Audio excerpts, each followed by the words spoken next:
नमस्कार दोस्तों। सुशांत सिंह राजपूत की जब हत्या हुई उस वक्त अगर आप गौर से देखें तो कई ऐसी चीज़ें सामने हैं जिससे कि अंदाज़ा लग सकता है, जिससे कि साफ पता चल सकता है कि सुशांत सिंह राजपूत की हत्या की गई है।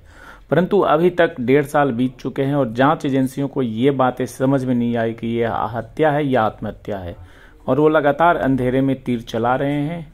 और अभी तक आम जनता को भी ये नहीं बताया गया कि इस मामले की जांच किस दिशा में हो रही है, क्योंकि जिस प्रकार से जांच चल रहा है उससे कुछ साफ पता नहीं चलता है। और अभी तक इस मामले में न तो किसी को पूछताछ के लिए बुलाया गया, न ही किसी के ऊपर आरोप लगाया गया, न ही किसी को गिरफ्तार किया गया।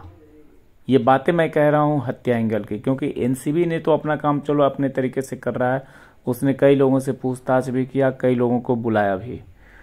परंतु अगर आप देखें तो 13 जून की रात और वो उस रात के एक सप्ताह पहले दिशा साल्यान की हत्या होती है।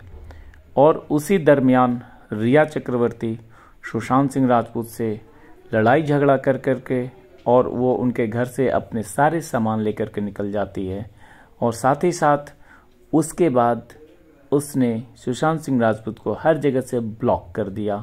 और जो सामान ले गई उसमें जितने भी डिजिटल डिवाइस थे, इलेक्ट्रॉनिक डिवाइस थे, वो सारे कुछ पेन ड्राइव, हार्ड डिस्क और मोबाइल फ़ोन्स, जो भी लैपटॉप्स, वो सब कुछ लेकर के चले जाती है। यानी कि इससे ये लग रहा है और कि कहीं ना कहीं कुछ पहले से साजिश रची गई थी।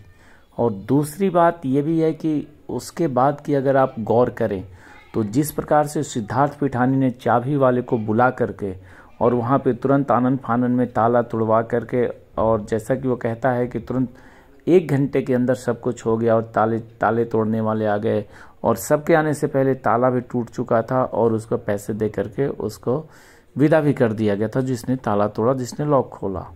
और उसके बाद जो एम्बुलेंस वगैरह आती है, लोग आते हैं, तब तक सब कुछ कहानी ख़त्म कर दिया जाता है। यानी कि ये सारी कुछ अगर बहुत ही गौर से देखा जाए तो पूरी प्लानिंग सब कुछ सामने नज़र आती है।